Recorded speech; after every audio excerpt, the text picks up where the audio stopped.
Well, welcome. And today we're looking at the Franciscan movement. It's called Being a Franciscan Minister.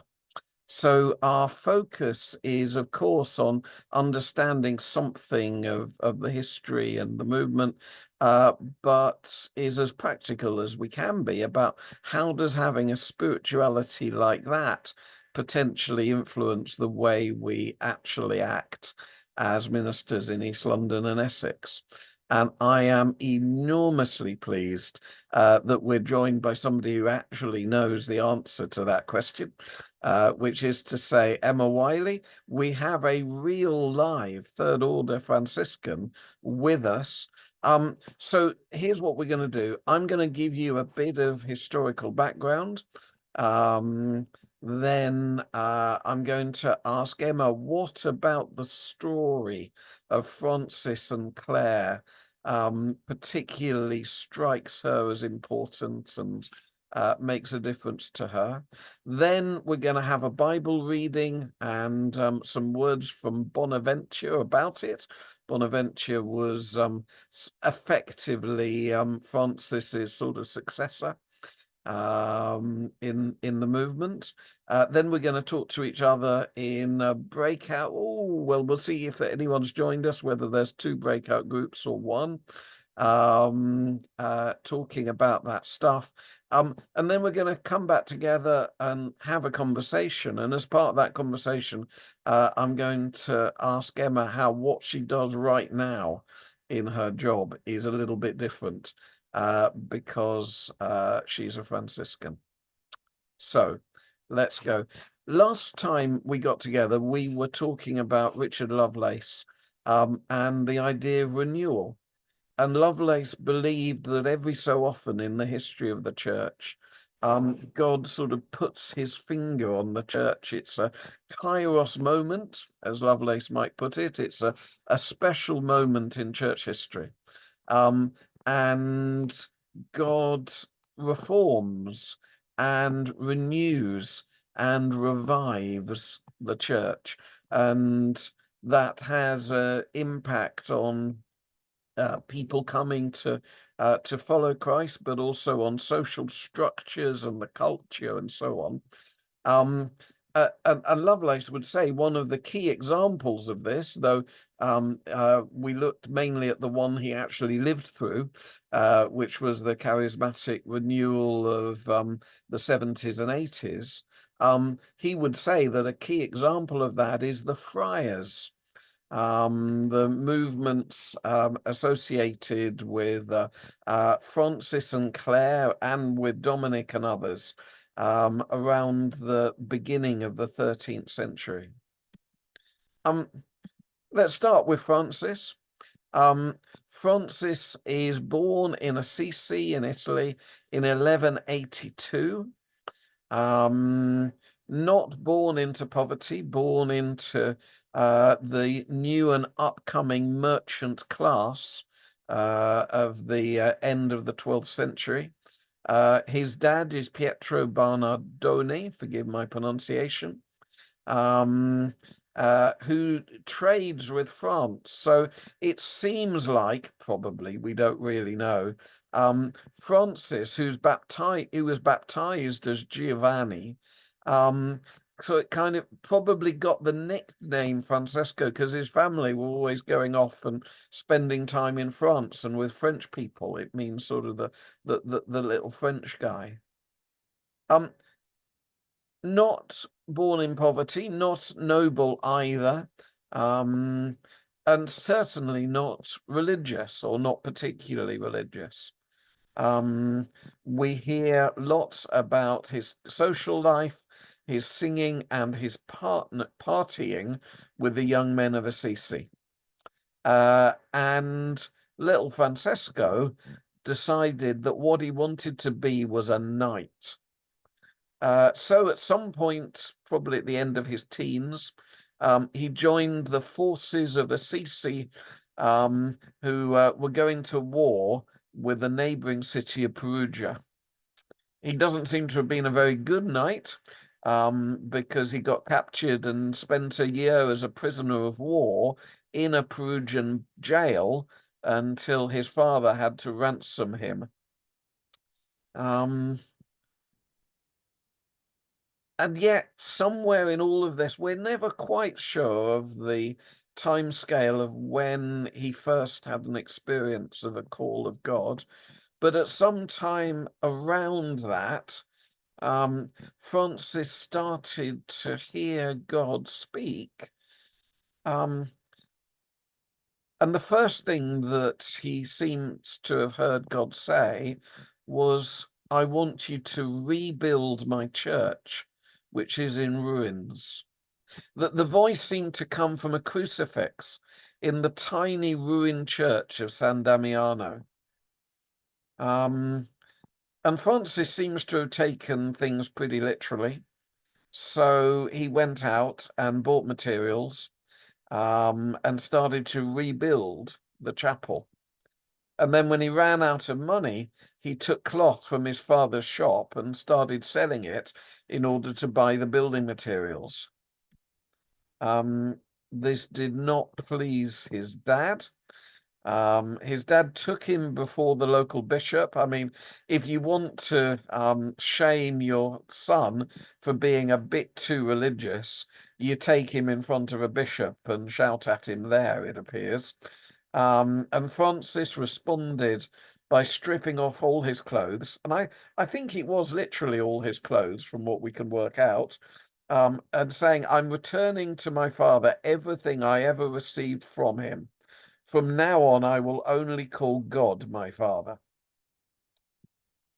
Well, he did put some clothes on afterwards, and then spent most of the rest of his life on the move, preaching and withdrawing for prayer. Eventually, he received what's called the stigmata, the marks of the crucified Jesus on his own body. He suffered constant pain, and he died in 1226. He died apparently blessing the city of Assisi, where he'd grown up. It only took 2 years for the church to declare him a saint. And by then, there was the beginning of the Order of St. Francis, the first order being friars, kind of mobile monks, who lived off what they were given, rather than having any sort of stable stipend. About 10 years after Francis was born, Claire was born. She seems to have been slightly posher than Francis, the daughter of a nobleman. But when she was 16, she heard Francis preaching in the squares of Assisi.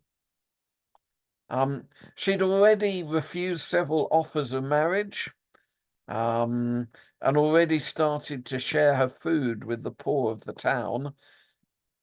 And now she was captivated by Francis's preaching of a simple gospel life.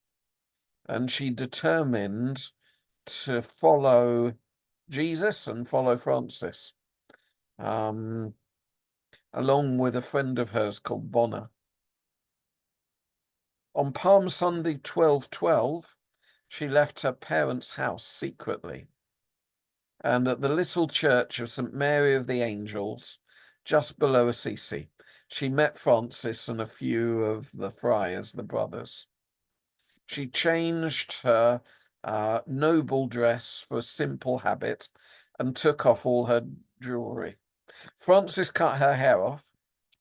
I mean, why wouldn't you?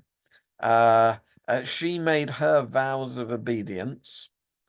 Her family, of course, were absolutely appalled and sent armed men to bring her back, but it seemed like the vacation stuck. We're told that when Claire's younger brother Catherine wanted to join the order as well, um, the armed guards were sent to try and bring her back home, but Claire prayed, and Catherine became so heavy that nobody could lift her.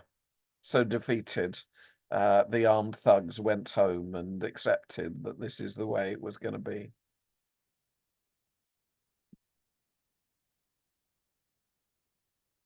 So the community became, the women's community became known as the Poor Clares. And in 1215, Clare was made the abbess. And today, if I understand rightly, if you talk about a first order Franciscan, it's a friar. And if you talk about a second order Franciscan, it's a sister within the poor Clares. And subsequently, lay people joined the movement, and without taking those sorts of permanent vows to be a friar or to be a sister, they became part of it as well. Some of those people are priests. Emma, welcome again. So that's my quick guide to the beginning of the Franciscan movement. Tell us what is it, as you think about Francis and Clare, that has the biggest impact on you? I think I felt the pull, partly because you know me, Andy, and well, a number of you on here know me, but partly because of there's an element of chaos to them that I find really, really endearing, but accepting and open. Their challenge to the establishment was really fundamental to who they were as well. It wasn't just an add-on. It wasn't their main drive, but they weren't afraid to stand up and say, no, actually this needs to work completely differently. And I particularly like the part in Francis's story when he starts being pulled by the establishment around to say, oh, why don't you settle down, do this properly? We can give you some buildings. It'll be lovely. And Francis says, no, I'm going to stick to what it is that I was fundamentally called to. And I think also, I also love the fact that he completely got the wrong end of the stick right at the beginning. 2 secs, Jake's arriving, obviously. I'll be 2 secs.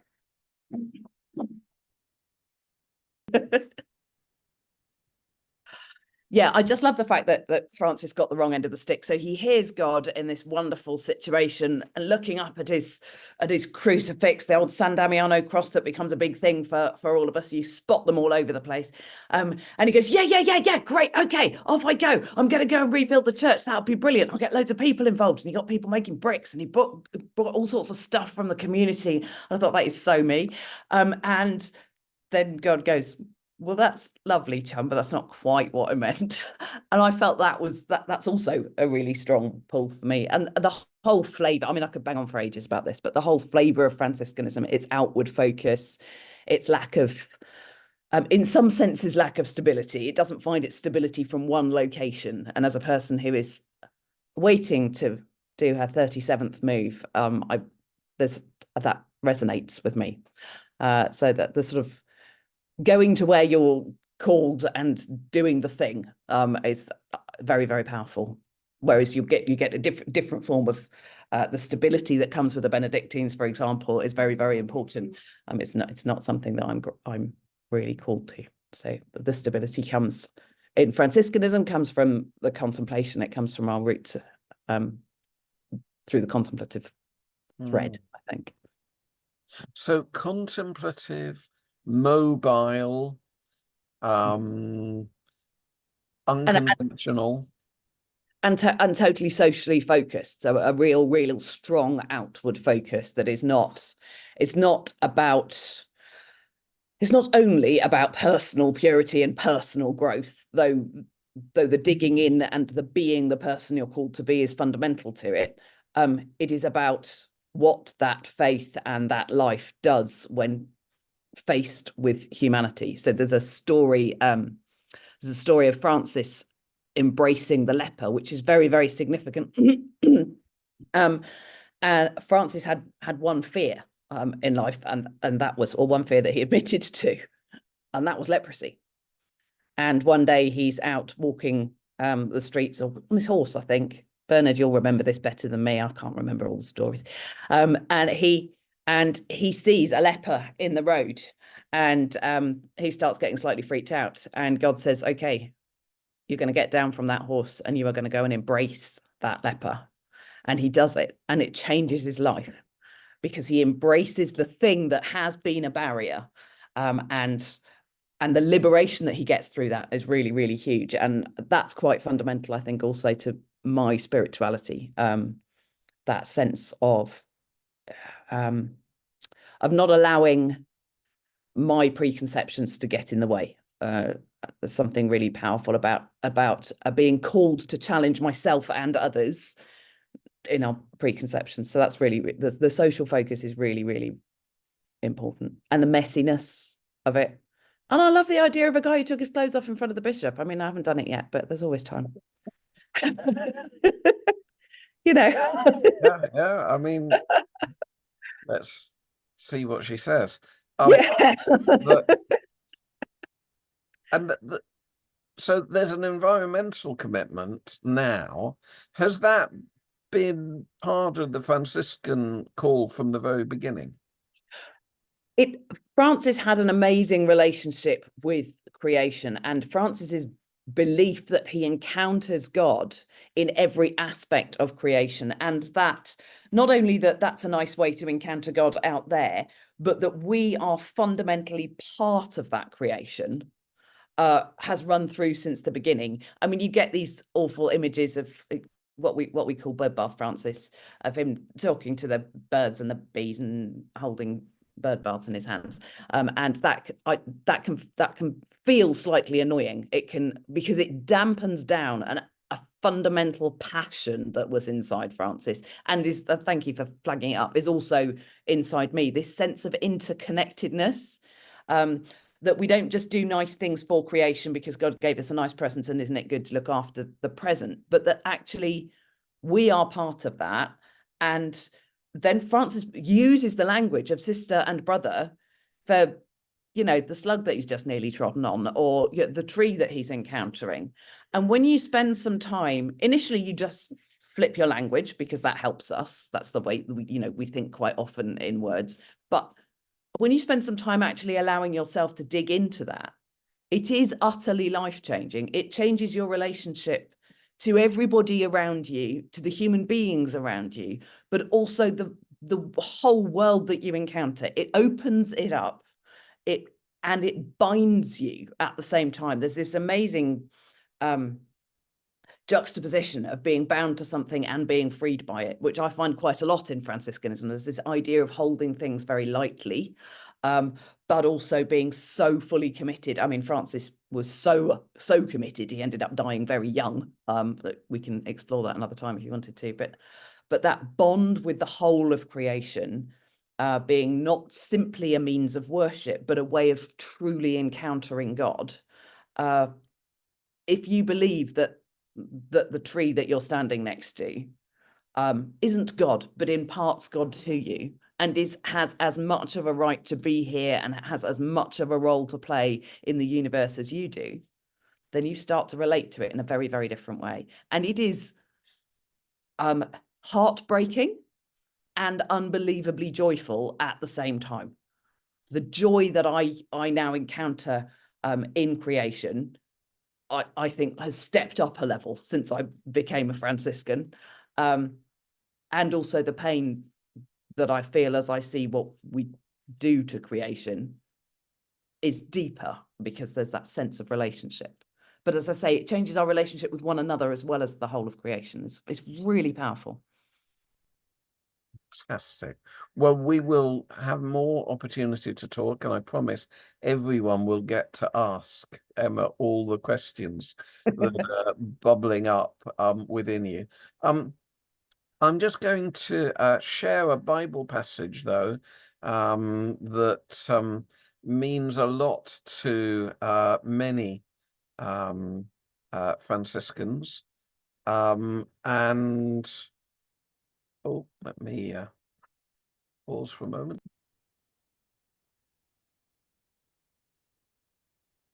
Jesus replied, "The hour has come for the Son of Man to be glorified. Very truly, I tell you, unless a kernel of wheat falls to the ground and dies, it remains only a single seed. But if it dies, it produces many seeds.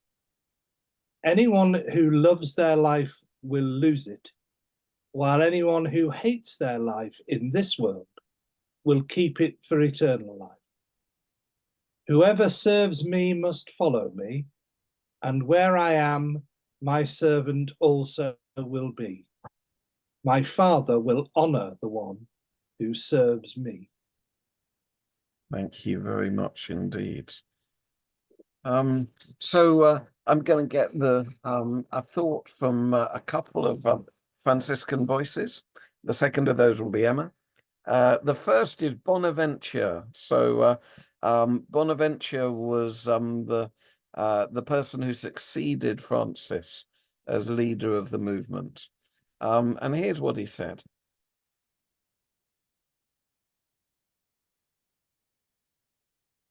So he quotes Exodus chapter 33, verse 20, which says,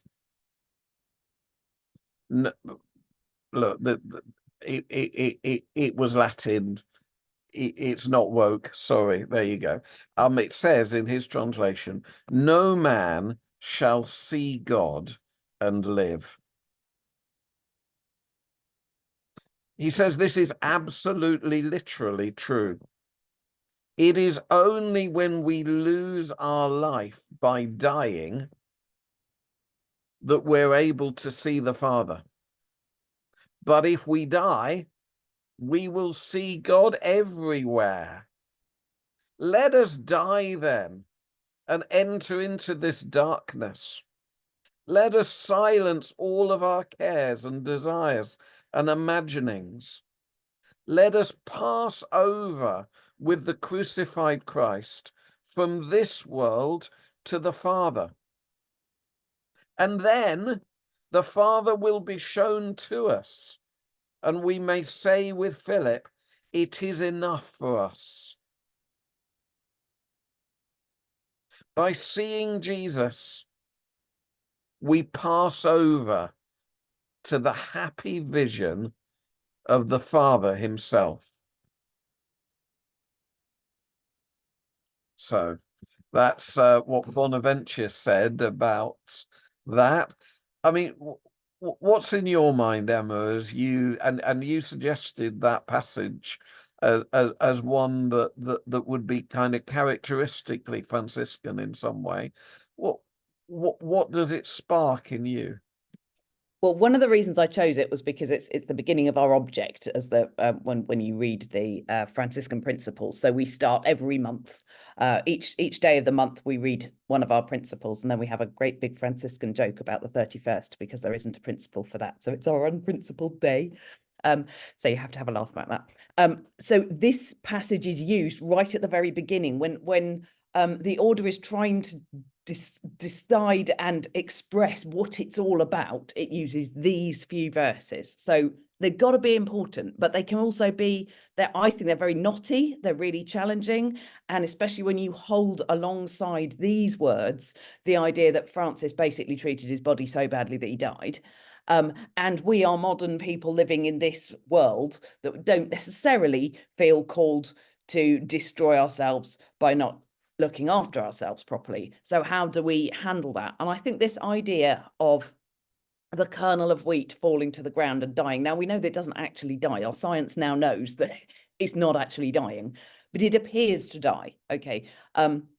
Being the precursor to so much else, to all of life, is really, really fundamental to Franciscanism, because they're the heart of humility and simplicity and the letting go of self and the abandoning of self into the arms of Christ and the opening of self so that we might be filled with Christ is absolutely fundamental to who we are. So this idea of letting go, and I mentioned earlier, holding lightly, becomes really, really important. So the idea of that kernel of wheat, that little tiny heart, the thing that's right in the center, needs to be let go of. Now, that can be a really painful process, but it can also be an unbelievably beautiful process. And we're talking to curates here. This was something that so my Franciscan journey mapped over my curacy. And so I found there were a lot of echoes and correlations between the two. And I certainly found a lot of my training and through my ordination training and discernment and curacy was a lot about letting go of the stuff that I thought was who I am, and revealing that actually who I am is who God has made me, not all the stuff that I've layered up on top of it. And so the letting go became certainly very fundamental to me in terms of my Franciscan journey and my journey into ordination. So that's one of the reasons that I think this is so important, is that